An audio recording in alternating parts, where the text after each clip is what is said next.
Ukraine रूस की जंग में अब तक दुनिया ने सिर्फ बारूदी हाहाकार देखा है, लेकिन रूस ने अब बारूदी तबाही दिखाकर इस जंग के अंतिम चरण की शुरुआत का ऐलान कर दिया है। रूस ने तबाही का अंतिम बवंडर उठाने के लिए जिस क्षेत्र का चुनाव किया वो यूक्रेन का पश्चिमी इलाका है और वहां विनाश का मतलब है अटैक। जरूर यूक्रेनी जमीन पर हो रहा है, लेकिन टारगेट नेटो है और इस चेतावनी के रूप में रूस ने बारूदी साक्षात्कार भी कराया है। इस रिपोर्ट में देखिए पुतिन का मिशन यूक्रेन दहन। ये रूस यूक्रेन की जंग का अंतिम चरण है। ये विनाशक रण है जिसकी झलक रूस ने दिखा दी।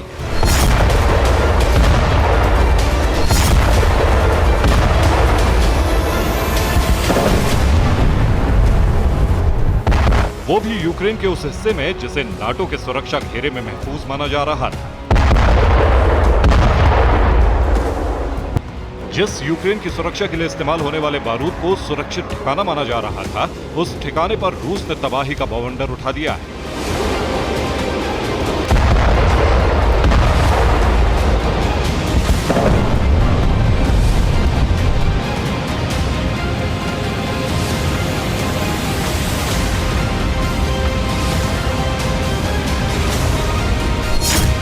तेरनोपिल, खमेलनित्स्की, अंतिम दौर, बहुत रिस्की।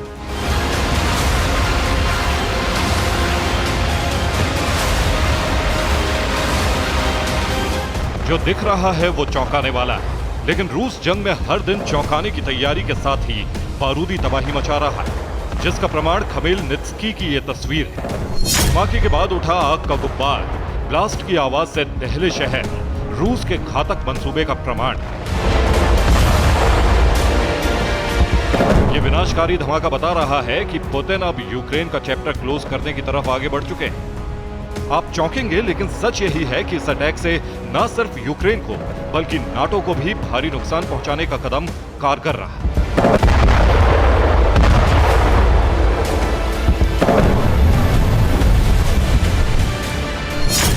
खमेलनित्स्की में रूस ने गोला बारूद के डिपो पर हमला किया और रूस के एक्सप्लोजन डिपो पर अटैक से तबाही मच गई।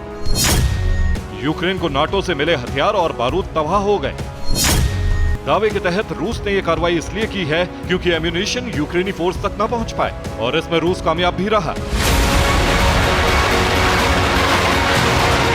कामयाब इसलिए भी रहा क्योंकि रूस ने इस बार हमला पूरी प्लानिंग के तहत किया था, जिसमें 2 टारगेट डिसाइडेड थे और दोनों एक दूसरे से लिंक थे। अगर एम्यूनिशन डिपो में नाकामी मिलती तब भी यूक्रेनी फोर्स तक हथियार पहुंच पाना रूस ने करीब करीब नामुमकिन कर दिया था। ये कैसे हुआ, इसे भी विजुअल के जरिए समझिए। जगह है तेरनोपिल। सप्लाई लाइन का वो अहम शहर जहां से खमेलनित्स्की के डिपो में रखे बारूद की सप्लाई सेंटर साउथ और ईस्ट तक की जाती है। और ऐसा इसलिए होता है क्योंकि तेरनोपिल में रेलवे का सबसे बड़ा वेयरहाउस है और इंडस्ट्रियल एरिया में मौजूद इस वेयरहाउस में ही सप्लाई के लिए हथियार रखे जाते हैं। खबर के मुताबिक जिस वक्त ये अटैक हुआ उस समय एम्यूनिशन सप्लाई की एक खेप वेयरहाउस में रखी थी। वहीं खमेलनित्स्की से एक और खेप पहुंचने वाली थी, लेकिन रूस का प्लान कामयाब हुआ, उसे दोहरी सफलता हाथ लगी। सवाल रूस के टारगेट का नहीं है, सवाल है कि पुतिन का प्लान क्या है। आखिर यूक्रेन के पश्चिमी इलाके को दहलाकर पुतिन कितने निशाने एक साथ साध रहे हैं। रूस का रणनीतिक कदम देखें तो जंग अब अंतिम चरण में दिख रही है, क्योंकि ऐसे ही अटैक हुए तो फिर वो वक्त दूर नहीं जब यूक्रेन असहाय हो जाएगा।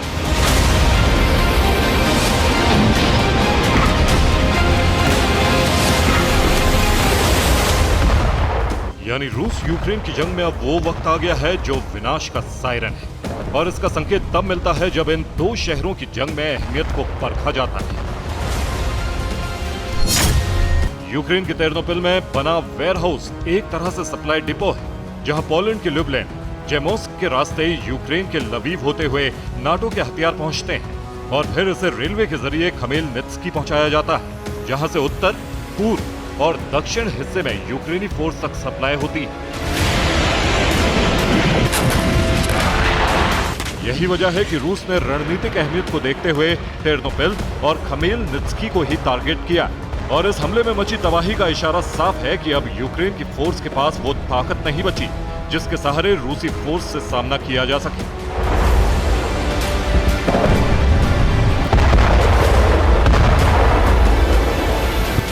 यानी यूक्रेनी फोर्स के पास कैनन होगी, आर्टिलरी होगी, टैंक होंगे, मल्टीपल रॉकेट लॉन्चर होंगे, लेकिन इनसे रूसी फोर्स पर फायर करने वाला बारूद रूस ने खत्म कर दिया। दूसरे शब्दों में कहें तो अब सिर्फ हमला रूस करे।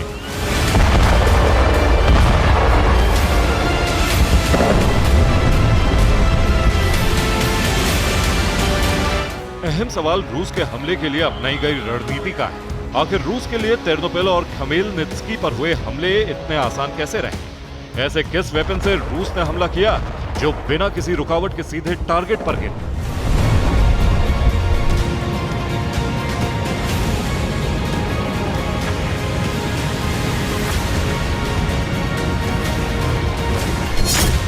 दावे के तहत रूस ने टेर्नोपिल के इंडस्ट्रियल एरिया को क्रूज मिसाइल से टारगेट किया है। यह हमला काला सागर से KH-22 मिसाइल से हुआ है। इस दावे में दम इसलिए लगता है क्योंकि यूक्रेन खुद मान चुका है कि उसके पास KH-22 मिसाइल इंटरसेप्ट करने वाला कोई डिफेंस सिस्टम नहीं है।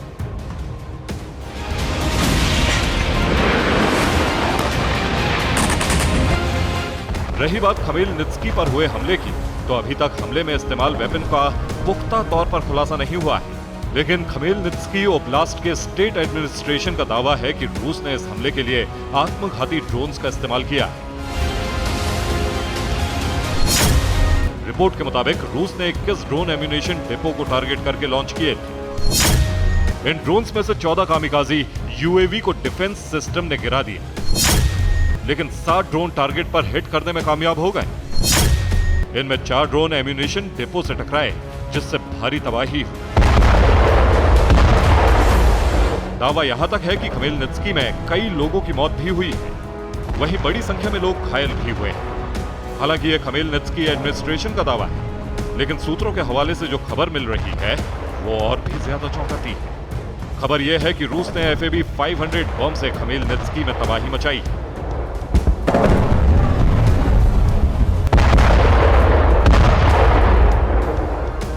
रिपोर्ट के मुताबिक रूस ने खमेलनित्स्की इलाके में फादर ऑफ ऑल बम के इस्तेमाल का डाउट दिखाया जा रहा है और साथ ही साथ इस बम का इस्तेमाल 2 बार किया है एक हफ्ते में, जहां पर अटैक करने की कोशिश की गई है। हालांकि रूस के फादर ऑफ ऑल बॉम्ब के इस्तेमाल को लेकर अभी संशय है, क्योंकि न तो रूस ने यह दावा किया है, न ही यूक्रेन की तरफ से इसको लेकर कोई बयान सामने आया। लेकिन इतना तय है कि रूस अब जंग के फाइनल फेज में एंटर कर चुका है और इसका मुख्य कारण यूक्रेन का स्टॉर्म शैडो मिसाइल से अटैक करना माना जा रहा है। ऐसा इसलिए भी क्योंकि रूस ने इस अटैक के बाद यूक्रेन के रणनीतिक शहरों को ही टारगेट किया है, जिसमें Mariupol, Azovstal, Kharkiv, Dnipro, Kyiv, Zaporizhzhia, Uman, Sumy, Poltava, Vinnytsia, Odesa, Mykolaiv और चेर्निहिव शामिल हैं। और अगर FAB 500 के इस्तेमाल की खबर सच है तो फिर तय है कि पुतिन ने यूक्रेन की तबाही के फरमान पर दस्तखत कर दिए। Bureau report TV9 Bharatvarsh. बहुत बड़ी खबर सामने आ रही है। रूस के मिडनाइट ऑपरेशन पर जवाबी हमला हुआ है। बता दें आपको, यूक्रेन की रॉकेट फोर्स से काउंटर अटैक किया है। MLRS से रूसी फौज पर बारूदी बौछार हुई है। रॉकेट अटैक के बाद बैकफुट पर है रूसी फौज। तस्वीरें युद्ध क्षेत्र से।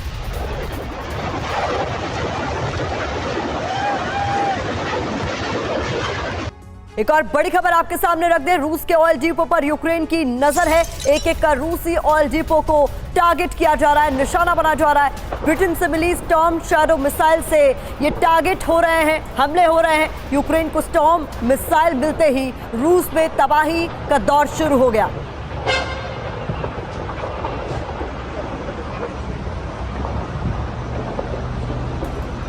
445 दिनों से जारी रूस यूक्रेन जंग अब अपने विकराल रूप में आ चुकी है, क्योंकि बीते 24 घंटों में रूसी हमलों और यूक्रेन की तबाही की ऐसी तस्वीरें सामने आई हैं जिसे देख कोई भी सहम जाए। यकीन मानिए, बीते 24 घंटे से यूक्रेन का कोना कोना धधक रहा है। सबसे ज्यादा तबाही यूक्रेन के 5 प्रांतों में देखने को मिली है, जहां रूस ने किलर मिसाइलों से ताबड़तोड़ अंदाज में बारूदी प्रहार किए हैं। तो क्या पुतिन के बारूदी प्रकोप के साथ ही वॉर का फाइनल फेज शुरू हो चुका है? देखिए हमारी इस रिपोर्ट में।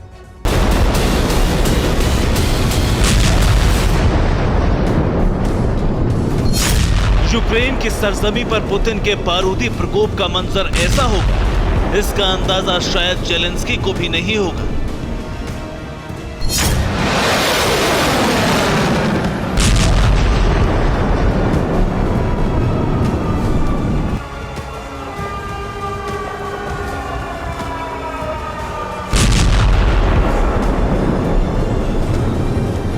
ये तस्वीर यूक्रेन के खेमेनिस्की रीजन से सामने आई है, जहां रूस ने ताबड़तोड़ मिसाइलों से प्रहार किया, वो भी यूक्रेनी सेना के हथियार डिपो पर। बस फिर क्या, जोरदार धमाके के साथ आग का भयावह गुबार आसमान छूता नजर आया। एम्यूनिशन डिपो में विस्फोट के बाद बारूद से सना ऐसा मशरूम क्लाउड उठा जो कई किलोमीटर दूर तक दिखाई दिया।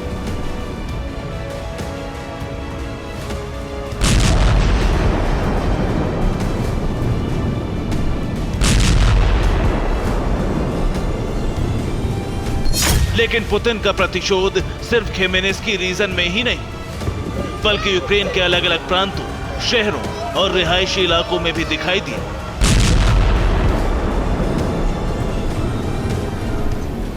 बीती रात रूसी डिफेंस ने यूक्रेन के अलग अलग रीजन में इतनी मिसाइलें दागी, इतने बम बरसाए, जिसके बाद राजधानी कीव समेत यूक्रेन के दर्जनों इलाके दहल उठे। हर तरफ आग की भयावह लपटें, बारूदी गुबार और रेड अलर्ट सायरन बजते सुनाई दिए।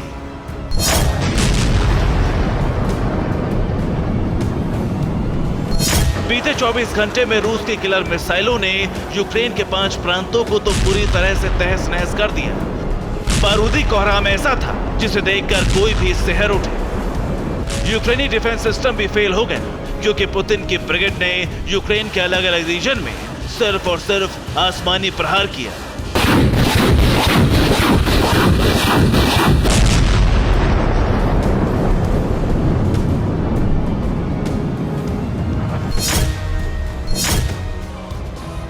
सबसे पहला हमला कीव पर हुआ, जहां मिसाइलों से ताबड़तोड़ अटैक किए गए। लवीव में यूक्रेनी मिलिट्री बेस पर हमला हुआ। मिकोलेव में ईरानी ड्रोन से सीरियल अटैक किया गया। खेमेनिस्की में यूक्रेन के हथियार डिपो को निशाना बनाया गया। टर्नोपोल में ऑयल स्टोरेज डिपो में ब्लास्ट हुआ। रूस ने यूक्रेन के इन 5 प्रांतों में सिर्फ और सिर्फ यूक्रेनी सेना के हथियार डिपो, ऑयल स्टोरेज डिपो और मिलिट्री बेस को ही तबाह किया, विस्फोटक हमलों में तहस नहस किया।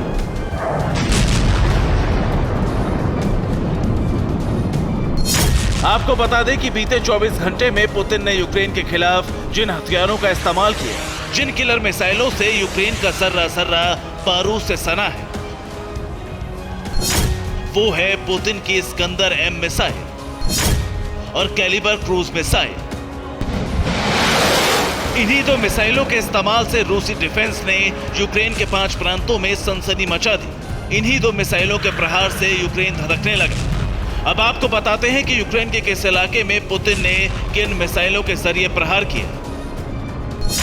मसलन पुतिन का पहला प्रहार खार्किव पर इस्कंदर M मिसाइल से अटैक, पुतिन का दूसरा प्रहार टर्नोपोल पर कैलिबर क्रूज मिसाइल से प्रहार, पुतिन का तीसरा प्रहार राजधानी कीव पर इस्कंदर M मिसाइल से हमला, पुतिन का चौथा प्रहार खेमेनिस्की पर इस्कंदर M मिसाइल से अटैक, पुतिन का 5वां प्रहार चेरनिहिव और सूमी रीजन में क्रूज मिसाइल से हमला।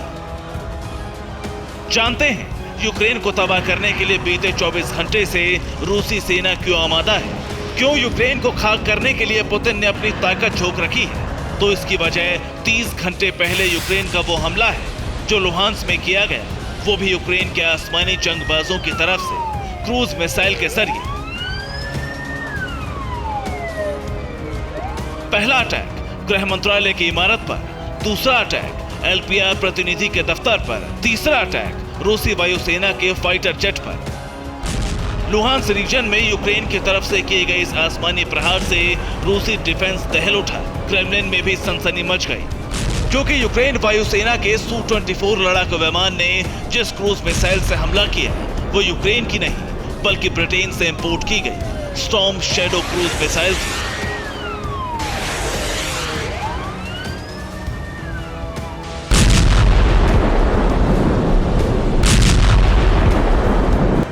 इतना ही नहीं, लुहांस्क के बाद यूक्रेनी सेना के लड़ाकू विमानों ने रूस के समारा रीजन में रूसी सेना के हथियारों की फैक्ट्री को तबाह किया और इस हमले के लिए भी यूक्रेन ने स्टॉर्म शैडो मिसाइल का इस्तेमाल किया।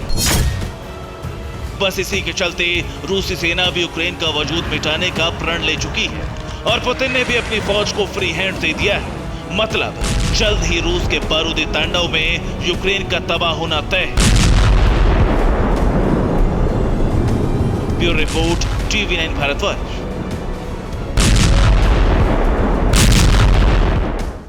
यूक्रेन अब सिर्फ अपना डिफेंस नहीं कर रहा बल्कि रह रहकर रूस पर बड़े हमले की कोशिश कर रहा है। ब्रिटेन की स्टॉर्म शैडो मिसाइल से घातक हमले के बाद यूक्रेन ने रूस को एक और बड़ा शॉक दिया है।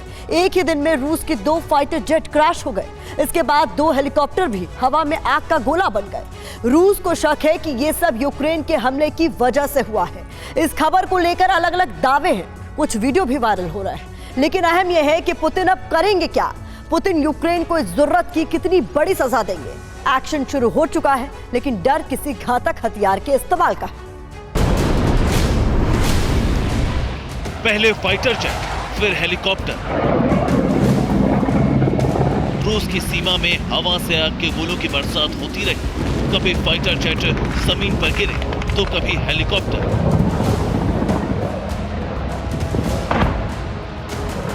ऐसा हड़कंप मचा कि रूस ने अपने तमाम फाइटर जेट्स को वापस बुला लिया। तमाम एयरबेस पर टेक ऑफ को रोक दिया गया। सभी एयरक्राफ्ट और हेलीकॉप्टर ग्राउंड पर ही रहे। पुतिन के लिए यह सरप्राइज भी है और शॉकिंग भी।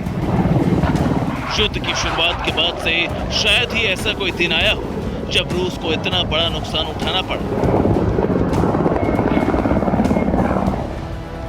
Su-34 सुपरसोनिक फाइटर बॉम्बर और एक Su-35 सिंगल सीटर फाइटर जैसे ताकतवर लड़ाकू विमानों को यूक्रेन ने जमीन पर गिरा दिया।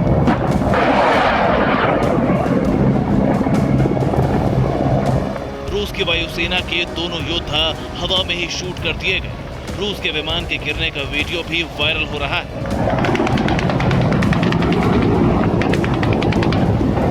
इतना ही नहीं, रूस के 2 Mi-8 हेलीकॉप्टर भी क्रैश हो गए। रूस क्रैश की बात तो मान रहा है, लेकिन यूक्रेन के हमले की नहीं। 2 फाइटर जेट यूक्रेन के बॉर्डर के पास क्रैश हुए। 2 लड़ाकू हेलीकॉप्टर्स में भी हवा में आग लग गई। रूस को एयरक्राफ्ट पर यूक्रेन के मिसाइल अटैक का शक है। अटैक की वजह से रूस के 4 पायलट्स की मौत हुई है।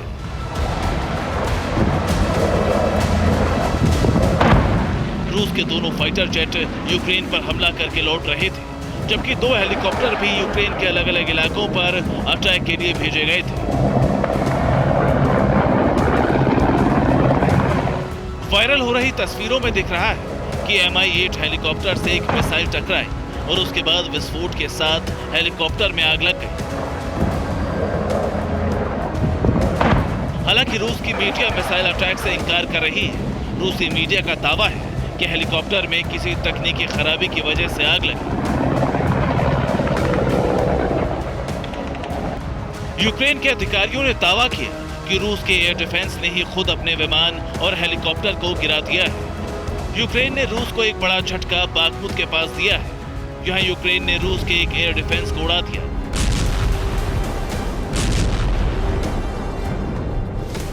बाखमुत के पास यूक्रेन ने रूस के पेंसर S-1 एयर डिफेंस को नष्ट कर दिया। अब तक युद्ध में रूस 13 पेंसर S-1 एयर डिफेंस सिस्टम गंवा चुका है। रूस की एक पेंसर S-1 एयर डिफेंस की कीमत 146 करोड़ रुपए है। कुछ दिन पहले भी यूक्रेन ने रूस की किंजल हाइपरसोनिक मिसाइल को मार गिराने का दावा किया था। यूक्रेनी एयरफोर्स के मुताबिक रूस की सबसे एडवांस हाइपरसोनिक मिसाइल किंजल को अमेरिका के पैट्रियट डिफेंस सिस्टम से तबाह कर दिया गया था। यूक्रेन की सेना के मुताबिक 24 घंटे में रूस के 14 ड्रोन्स को मार गिराया गया। 14 मई तक ड्रोन गिराने का आंकड़ा 25 के पार चला गया। इस दौरान यूक्रेन ने 3 क्रूज मिसाइलों को भी गिरा दिया। यूक्रेन की वायुसेना के मुताबिक 14 मई को सुबह 7 बजे यूक्रेन के एयर डिफेंस से ताबड़तोड़ फायरिंग शुरू हो गई। यूक्रेन के एयर स्पेस में मौजूद रूस के कई ड्रोन को एयर डिफेंस ने गिरा दिया।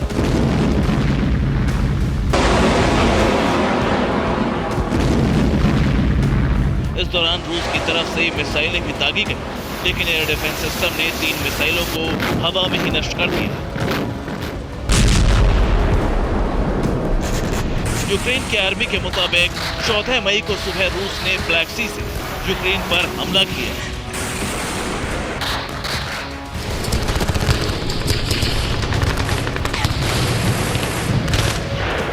ईरान के आत्मघाती ड्रोन भी यूक्रेन को दहलाने के लिए भेजे गए।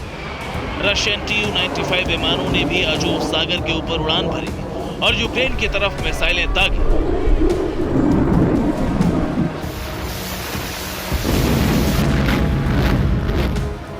रूस के बदले का एक्शन शुरू हो गया है, लेकिन सवाल है कि पुतिन किस हद तक जाएंगे। क्या लॉन्ग रेंज वेपन वाली रूस की धमकी सच होगी? क्या स्टॉर्म शैडो का बदला न्यूक्लियर हथियारों से लिया जाएगा? क्या पुतिन ब्रिटेन से बदले का ऑपरेशन अब शुरू कर देंगे? क्या स्टॉर्म शैडो मिसाइल नाटो बनाम रूस की लड़ाई की वजह बनेगी? नाटो अब एक तरह से पुतिन के सब्र का इम्तिहान ले रहा है। रूस ने पहले टेप्लेटेड यूरेनियम वाले शेल के इस्तेमाल पर नाटो को चेतावनी दी थी, लेकिन यूक्रेन में लेपर्ड और चैलेंजर के साथ ही टेप्लेटेड यूरेनियम वाले शेल पहुंचा दिए गए। रूस ने यूक्रेन को एयरक्राफ्ट देने पर भी चेतावनी दी थी, लेकिन यूक्रेन को MiG-29 दिए जा रहे हैं। रूस की तरफ से साफ कहा गया था कि अगर लॉन्ग रेंज वेपन से रूस की जमीन पर हमला हुआ तो बदला न्यूक्लियर विध्वंस से लिया जाएगा। अब ब्रिटेन ने स्टॉर्म शैडो देकर पुतिन को डायरेक्ट चैलेंज कर दिया है। स्टॉर्म शैडो की ताकत का असर भी दिखने लगा है और रूस को बड़ा नुकसान उठाना पड़ा है।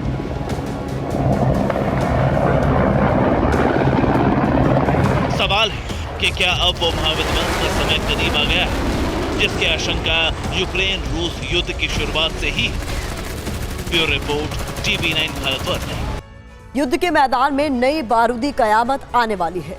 क्रिमिया को खत्म करने के लिए ज़ेलेंस्की बारूद जुटा रहे हैं। वो कई देशों की यात्रा कर मिसाइल और विध्वंसक वेपन्स मांग रहे हैं।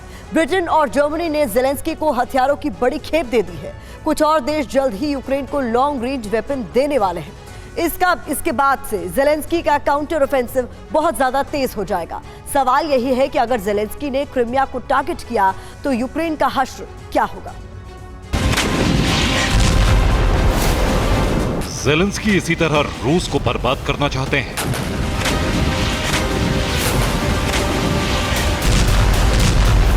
यूक्रेन इसी तरह विस्फोट कर रूस को चोट पहुंचाना चाहता है।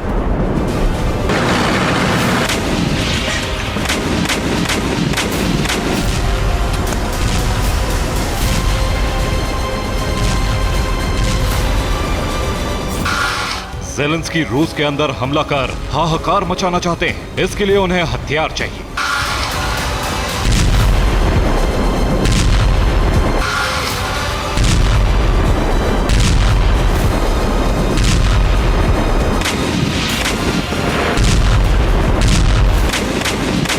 कोई आम हथियार नहीं, बल्कि लॉन्ग रेंज वेपन, ताकि यूक्रेन विध्वंस का नया चैप्टर लिख सके।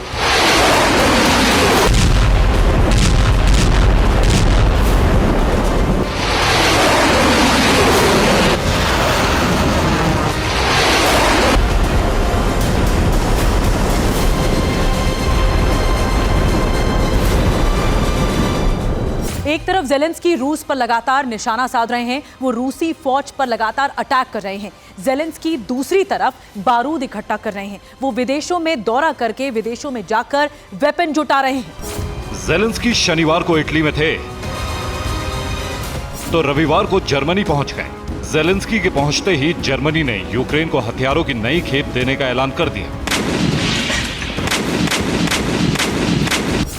जर्मनी यूक्रेन को $2.9 बिलियन की मिलिट्री मदद देगा। इस पैकेज के तहत यूक्रेन को 30 Leopard tank, 18 howitzer, 12 rocket launcher, 4 आइरिस-T air defence system, 20 Marder infantry vehicle, 100 armed combat vehicles और 200 ड्रोन मिलने वाले हैं।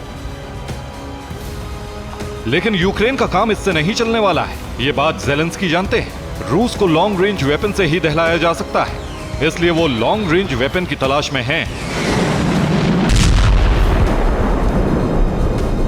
ब्रिटेन ने ज़ेलेंस्की को स्टॉर्म शैडो मिसाइल दे दिया है, लेकिन यूक्रेनी फोर्स को लंबी दूरी तक मार करने वाली कुछ और मिसाइलें चाहिए। इसलिए खुद ज़ेलेंस्की विदेशी दौरे पर जाकर विध्वंसक हथियार मांग रहे हैं।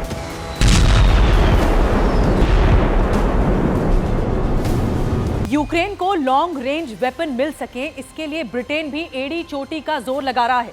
ब्रिटिश प्रधानमंत्री ऋषि सुनक लगातार दूसरे देशों से अपील कर रहे हैं कि वो यूक्रेन को लॉन्ग रेंज वेपन दे दें।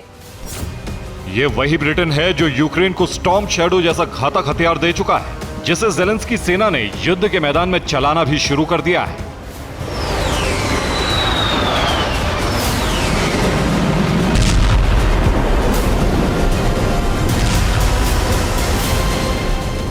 ज़ेलेंस्की के एडवाइजर ने एक इंटरव्यू के दौरान कहा कि अगर पश्चिमी देशों ने हथियार नहीं दिए तो न सिर्फ यूक्रेन बल्कि पूरा यूरोप खत्म हो जाएगा। पुतिन नाटो के लिए भी खतरा बन जाएंगे। रूस नाटो देशों का चैन और सुकून छीन लेगा। अगर यूक्रेन को लॉन्ग रेंज वेपन मिले तो वॉर का सबसे खतरनाक और विध्वंसक दौर शुरू हो जाएगा। ज़ेलेंस्की खतरनाक मिसाइलों से रूस पर हमला करेंगे तो पुतिन कयामत लाएंगे।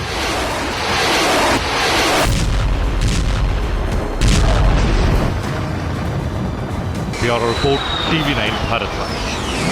और इधर खैरसौ के वॉर जोन से बिग ब्रेकिंग आपके सामने रख देते हैं। यूक्रेन ने क्रोगुलिक आइलैंड पर कब्जा जमा लिया है। खैरसौ के दक्षिण में है ये क्रोगुलिक आइलैंड, जिस पर कब्जा जमा लिया गया है। इस आइलैंड पर रूस का कंट्रोल था, लेकिन इस पर यूक्रेन ने जमा लिया है कब्जा। ये इस वक्त की बहुत बड़ी खबर जो आपके सामने हम रख रहे हैं।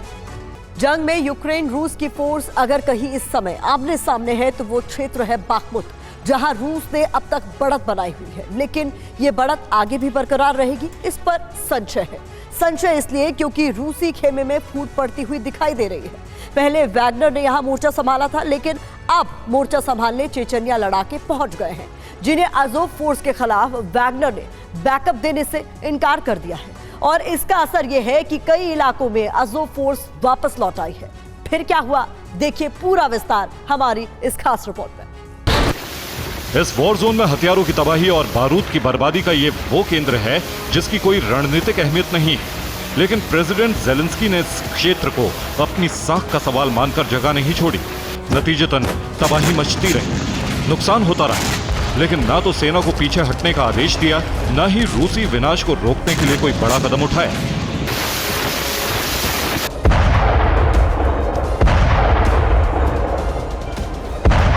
लेकिन अब इसी वॉर जोन में ज़ेलेंस्की की किस्मत चमकती दिख रही है। ऐसा नहीं है कि यूक्रेनी सैनिक रशियन लड़ाकों पर भारी पड़ रहे हैं या फिर कोई बड़ी कामयाबी सेना को मिली, बल्कि ज़ेलेंस्की की किस्मत का साथ दे रही है रूस की कला। बाखमुत में आर पार, चेचनिया वर्सेस वैगनर। आपने बिल्कुल सही सुना, कला है बाखमुत की जंग में मोर्चे पर तैनात लड़ाकों के ग्रुप को चुनने पर। अब तक बाखमुत को यूक्रेनी फोर्स से खाली कराने वाले वैगनर ग्रुप के लड़ाके हथियार और गोला बारूद के लिए तरस गए। बावजूद इसके ना तो उन्होंने जंग का मैदान छोड़ा, ना ही यूक्रेनी फोर्स को आगे बढ़ने दिया। उल्टा हर दिन यूक्रेनी फोर्स को पीछे धकेल।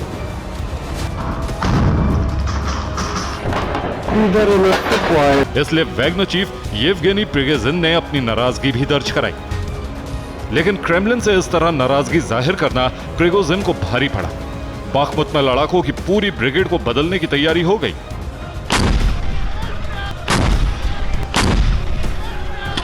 नए सिरे से मोर्चा संभालने फिर बाखमुत में उतर रहे हैं चेचनिया लड़ाके, यानी रमजान कादिरोव की वो फोर्स जिन्हें जंग में जल्लाद के नाम से जाना जाता है। और हैरानी की बात यह है कि क्रेमलिन से आदेश मिलते ही चेचनिया लड़ाकों ने बाखमुत में मोर्चा भी ले लिया। न सिर्फ मोर्चा लिया बल्कि मॉस्को से जंग के लिए भेजे गए हथियारों पर कब्जा भी जमा लिया। और अब चेचनिया लड़ाके बाखमुत में जंग लड़ रहे हैं। अज़ोव फोर्स से सीधा सामना चेचनिया लड़ाके कर रहे हैं। वहीं वैगनर लड़ाके चेचन फोर्स के बाद तैनात हो गए हैं और अब वैगनर फोर्स अज़ोव फोर्स से सामना नहीं कर रही है। दूसरे शब्दों में कहा जाए तो अब कादिरोव के लड़ाकों का बाखमुत में इम्तिहान शुरू हुआ है, क्योंकि उन्हें वैगनर लड़ाकों से कोई भी मदद नहीं मिल रही है। यानी चेचनिया फोर्स की बैकअप लाइन अब बेहद कमजोर है और इसकी वजह सिर्फ इतनी है कि प्रिगोजिन के शब्दों का क्रेमलिन ने मान नहीं रखा, इसलिए वो भड़क भी गए हैं। ये बयान बताते हैं कि रूसी खेमे में कलह इस वक्त बहुत ज्यादा बढ़ चुकी है, वो भी उस बाखमुत के मोर्चे पर जिसका असल मायने में कोई रणनीतिक महत्व नहीं, जहां जंग लड़ने पर अमेरिका ने ज़ेलेंस्की से नाराजगी भी जाहिर की थी। यही वजह है कि इस समय कादिरोव के लड़ाके वॉर जोन में असहज भी महसूस कर रहे हैं।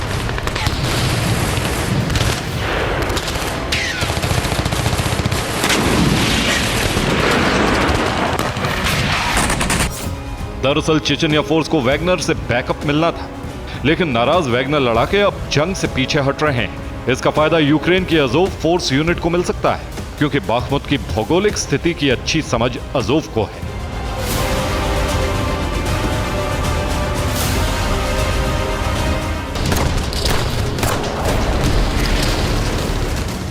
यही वजह है कि रणनीतिक रूप से कादिरोव के लड़ाके कमजोर साबित हो सकते हैं और जिस जगह पर रूस ने वैगनर के साथ बढ़त बनाए रखी वो छिन जाने का डर है।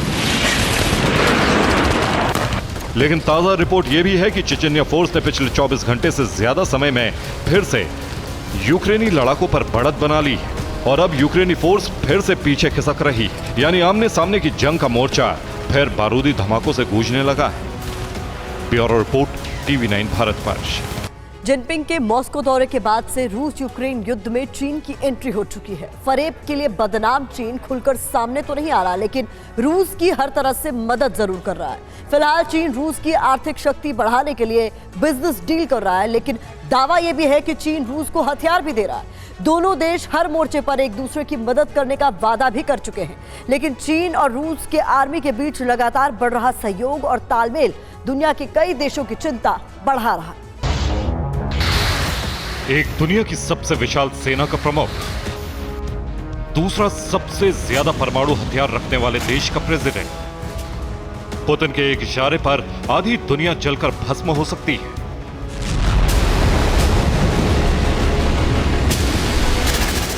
तो वहीं जिनपिंग की सेना दुनिया के किसी भी देश से बरसों तक युद्ध करने में सक्षम है। अब पुतिन और जिनपिंग दोस्त हैं।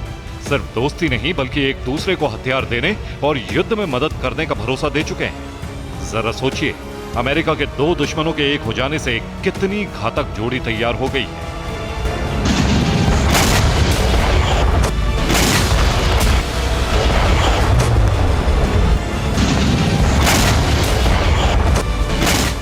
चीन खुलकर युद्ध में हिस्सा लेने से बच रहा है, लेकिन कहा जा रहा है कि रूस से तेल और गैस के बदले चीन ने रूस को हथियारों की सप्लाई शुरू कर दी। रूस और चीन की यह दोस्ती सिर्फ यूक्रेन नहीं बल्कि कई और देशों के लिए भी खतरे की घंटी है। जापान ने इस गठबंधन को लेकर चेतावनी दी है। अमेरिका और नाटो देशों को आगाह किया है। जापान ने इसे एशिया के लिए भी घातक बताया है। चीन और रूस के बीच एक ही बात कॉमन है और वो ये कि दोनों अमेरिका के दुश्मन हैं।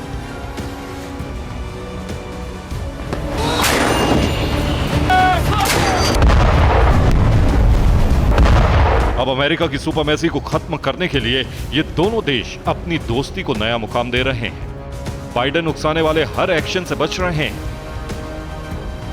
लेकिन अब अमेरिका के लिए रूस और चीन की हिमाकत नाक की लड़ाई में बदल सकती है। एक्सपर्ट्स के मुताबिक जिनपिंग को यूक्रेन युद्ध में एक बड़ा मौका नजर आ रहा है। जिनपिंग को लग रहा है कि रूस को हथियार देने से अमेरिका यूक्रेन को और अधिक हथियार देगा और नाटो का स्टॉक बेहद कम हो जाएगा। चीन अमेरिका से दो हाथ करने की तैयारी बरसों से कर रहा है, लेकिन युद्ध का फैसला जिनपिंग ले नहीं सकते।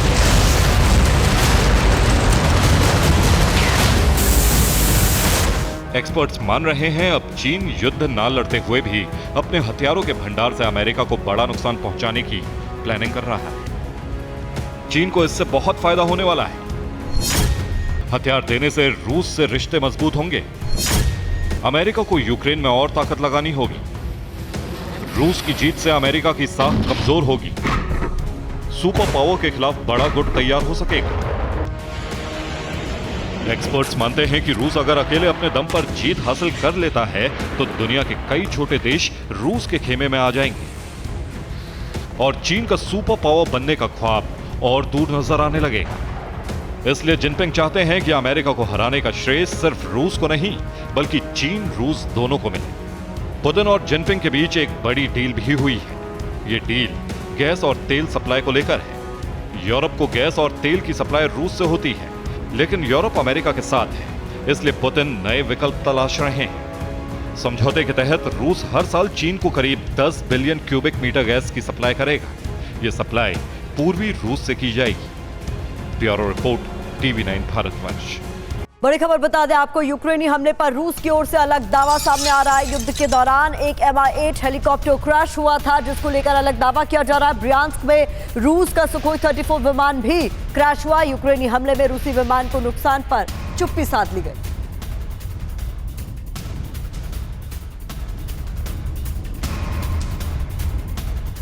महायुद्ध के गाजा सेंटर से बहुत बड़ी खबर आई है। 5 दिनों के बारूदी कोहराम के बाद इजराइल और फिलिस्तीन में सीज फायर का ऐलान हो गया।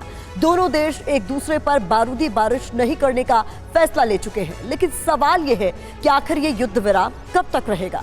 ये सवाल इसलिए क्योंकि इजराइल और फिलिस्तीन की दुश्मनी ऐसी है जो किसी भी युद्ध विराम को लंबे समय तक इजाजत नहीं देती। तो सवाल यही है कि क्या ये युद्ध विराम जल्द ही टूटने वाला है? क्या जल्द ही तबाही का सबसे बड़ा तूफान आने वाला है?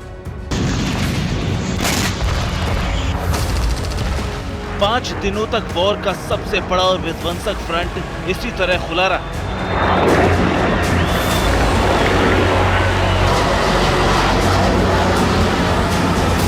5 दिनों तक दोनों तरफ से इसी तरह से वार और पलटवार होता रहा।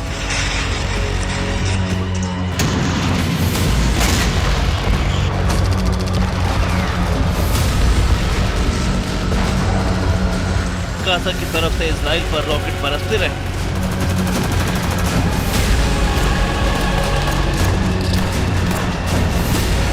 इजराइल गाजा को मिसाइलों से पाटता रहा।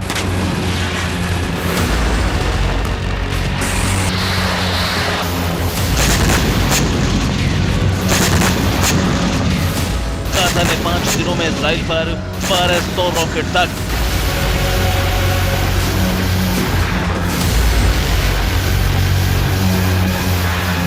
बदले में इजराइल ने इतनी मिसाइलें दागी कि हमास के ठिकाने दहल गए।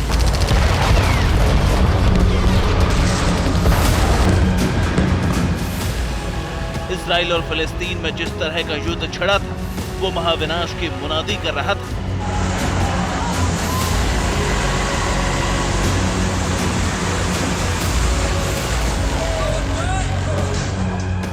ऐसा लग रहा था कि इस बारूदी बवंडर को कोई नहीं रोक पाएगा।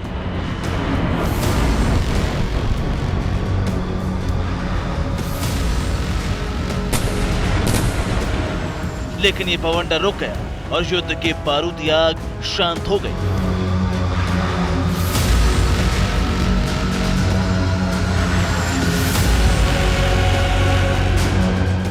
इजराइल और फिलिस्तीन के बीच सीज़फायर हो गया, यानी युद्ध विराम।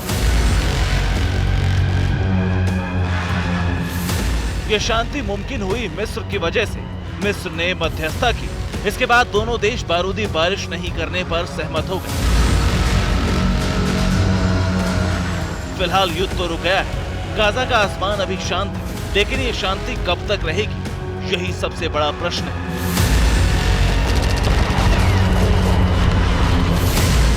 ये सवाल इसलिए है क्योंकि गाजा युद्ध का वो फ्रंट है जो हमेशा सुलगता रहता है। इजराइल और फिलिस्तीन की दुश्मनी की खाई इतनी पुरानी और चौड़ी हो चुकी है कि उसे पाटना असंभव है।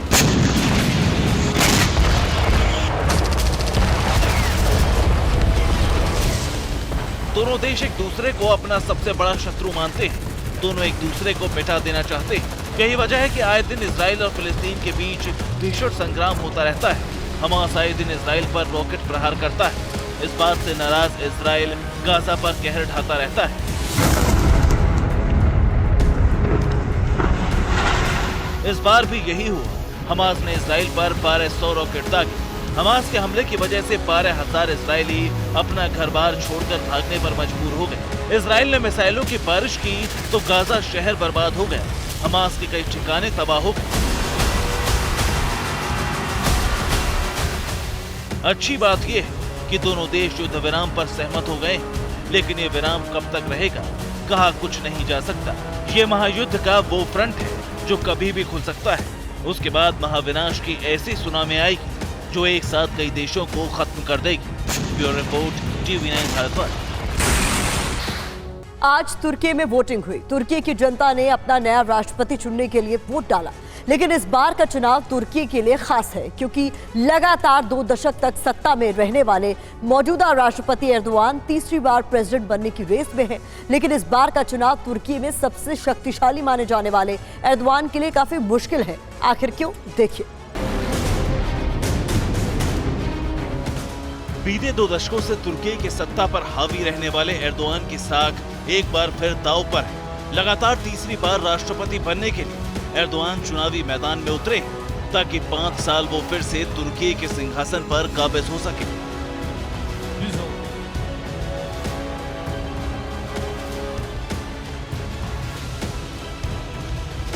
आज तुर्की में राष्ट्रपति चुनाव के लिए मतदान हुआ।